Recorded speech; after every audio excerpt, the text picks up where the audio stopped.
दिल्ली के India habitat centre में राष्ट्र के विकास में आत्मनिर्भरता की ओर बढ़ते भारत के सम्मान में राष्ट्रीय आर्थिक विकास और सामाजिक के सहयोग में 95वें नेशनल सेमिनार का आयोजन किया गया, जिसमें सभी उद्योगपतियों को अवार्ड से सम्मानित किया गया जिन्होंने देश की अर्थव्यवस्था में अहम योगदान दिया है। वहीं सम्मेलन में लोकसभा सांसद कृपानाथ मल्लाह, जेडीयू पार्टी के राष्ट्रीय प्रवक्ता केसी त्यागी, बीजेपी प्रवक्ता अमन सिन्हा के साथ सुप्रीम कोर्ट के वकील संग्राम पटनायक, इंडस्ट्रियलिस्ट पीएन खन्ना जैसे अतिथियों के हाथों से कार्यक्रम में आए सभी उद्योगपतियों को अवार्ड और सर्टिफिकेट से सम्मानित किया गया। वहीं सभी अवार्डीज ने इस मौके पर चीफ गेस्ट के हाथों अवार्ड पाकर दिल की गहराइयों से आभार व्यक्त किया। भारत को बढ़ावा दिया जा रहा है और आज इस अवार्ड फंक्शन को लेकर क्या कहेंगे? ये भारत सरकार की प्रधानमंत्री द्वारा पोषित योजना है, जिसमें शहरों के, छोटे कस्बों के, जो गांव के एंटरप्रेन्योर्स हैं और जो आर्टिजन्स की ट्रेड में लगे हुए करोड़ों देशवासी हैं, उन सब लोगों को प्रमोट करने के लिए ये कार्यक्रम है। मुझे प्रसन्नता है कि नेशनल अचीवर जो कॉन्फ्रेंस है वो हर साल इस तरह के आयोजन करती है, जिसमें जो छोटे स्वावलंबी हैं उनको अपनी बात कहने का राष्ट्रीय स्तर पर मौका मिले। और सर, अगर बात किया जाए, पिछले दिनों देखा गया था कि रूस के राष्ट्रपति भी देश में आए और लगातार जो है रूस और भारत की जो है दोस्ती भी बढ़ती जा रही है। इस पर आप नहीं, दोस्ती तो ये बहुत पुरानी है, लेकिन ताज़ा संदर्भ जो है भारत पाक युद्ध में जिस तरह से अमेरिका के राष्ट्रपति ट्रंप ने वक्तव्य दिए, उसके बाद भारत के लिए बहुत आवश्यक हो गया था और ज़रूरी भी हो गया था अपनी रूस के प्रति एकजुटता दिखाना।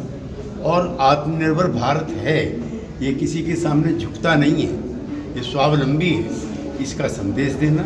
मुझे प्रसन्नता है कि राष्ट्रपति पुतिन ने स्वयं ही घोषणा की है कि जो ट्रंप का दावा और वादा है उसको भारत ने मानने से इनकार कर दिया है और भारत जो रूसी तेल है उसका यहाँ पर आना जाना बंद नहीं हो पाएगा, निर्यात करता रहेगा।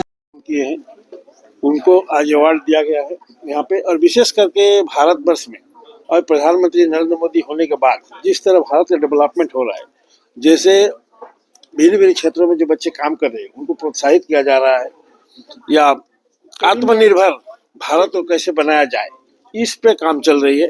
तो हमारी सरकार भी काम कर रही है और विशेष करके जो युवा बच्चे हैं ये जिस तरह काम कर रहे हैं, भारत, मोदी जी, हमारे यशस्वी प्रधानमंत्री मोदी जी बोले हैं कि 47 में हम विश्व गुरु होंगे, बेस्ट इंडिया हो जाएगा बेस्ट। तो इस प्रकार जो काम कर रहे हैं, जैसे आज उत्साह दिया गया, हम लोग दिए उन लोगों को, ये भी आगे चल के हमारा आत्म भारत पर काम करेंगे और भारत आत्मनिर्भर होगा और 47 में हम लोग विश्व गुरु होंगे। इसी पे काम चल रहा है। तो आज के प्रोग्राम में जो नए नए लड़के हैं उनको अवार्ड दिया गया, भिन्न भिन्न आप लोग देखे ही हैं, अपने अपने क्षेत्र में अच्छा काम कर रहे हैं, उनको प्रोत्साहन देने के लिए अवार्ड दिया गया है आज।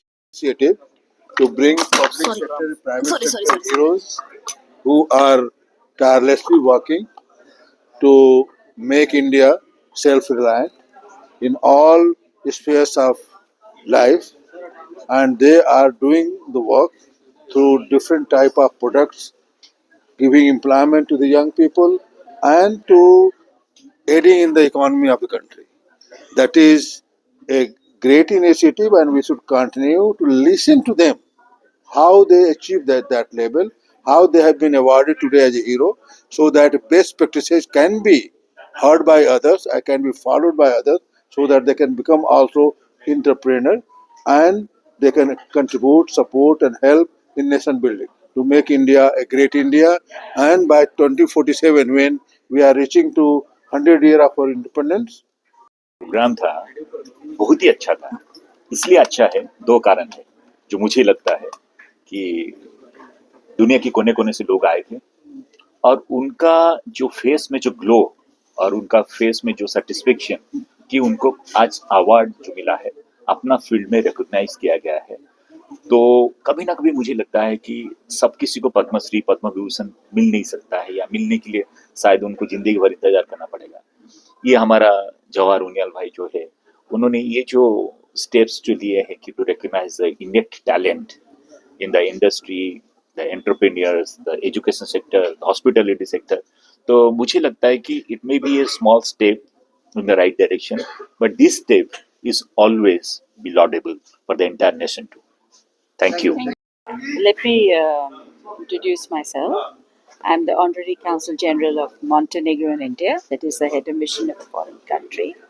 And coming to such a event जो आज हुआ है, मेरे को बहुत अच्छा लगा कि यहाँ के हर क्षेत्र में हर किसी ने बहुत कुछ अच्छा किया हुआ है और जिन्होंने इनको अवार्ड से उनसे उनकी प्रोत्साहन भी हुआ और मेरे ख्याल से वो आगे बढ़ के ये जो आत्मनिर्भर भारत है उसके एक फूल बन के आगे खेलेंगे। ये आत्मनिर्भर भारत जो है वो एक रेवोल्यूशन बन गया है प्रधानमंत्री जी के क्लैरियन कॉल के बाद। और आपने देखा है कि जो प्रगति की है पिछले 11 वर्षों में देश ने, हम भारत की 11वीं सबसे बड़ी अर्थव्यवस्था से विश्व की 11वीं सबसे बड़ी अर्थव्यवस्था से विश्व की तीसरी सबसे बड़ी अर्थव्यवस्था हो गए हैं और दूसरी और पहली बनने के पथ पे अग्रसर हैं। और अभी आपने देखा जो पूरा जेन जी है भारत का, वो भी प्रधानमंत्री नरेंद्र मोदी जी के पीछे कैसे खड़ा है और प्रधानमंत्री जी को इंस्पिरेशन मानता है। एक्चुअली क्या है, हम लोग अभी सारे फील्ड में इंडस्ट्री क्लेट में सारा जो इंडस्ट्रीज में जस्ट लाइक अभी आज बात हुआ है कि 2047 में हमारा एक टारगेट है कि इंडिया को टॉप नंबर 1 बनाए इवन इन ऑल इंडस्ट्रीज। मैं कुछ शिपिंग इंडस्ट्री में बिलोंग कर रहा हूँ कि हमारा जो टारगेट है रिलेटेड टू शिपिंग इंडस्ट्री कि हम लोग 2047 में इंडिया का सबसे top most ship building and manufacture बनने का हमारा कोशिश में है। तो ये ऑलरेडी स्टार्ट हो चुका है। तो लास्ट 2-3 मंथ्स बिफोर रशिया और इंडिया का साथ में बड़ा समिट हुआ था, उसमें भी यही बोला गया था कि बाय 2047 तक India will become the most ship building, मतलब शिप मैन्युफैक्चर में टॉप नंबर 1 हो जाएगा। Before it was China, now India is fully and totally plan to take over China in ship building and also we are focusing in the green vessel building में भी focus कर रहा हूँ। इसमें India का जो टोटल फोकस है जो related to the marine industry में कि बाय 2047 हम लोग नंबर 1 बन जाएगा। गिविंग इस प्रेशियस अवार्ड। हम तो साउथ इंडिया से आए हुए हैं, हम सोलर फील्ड में we are in innovative field, क्योंकि upcoming energies solar and renewable energies में, so we are in not in pan India company and also we are a international company. We are leading to this, so thanks for providing us and I think giving this beautiful opportunity to give. Thank you so much.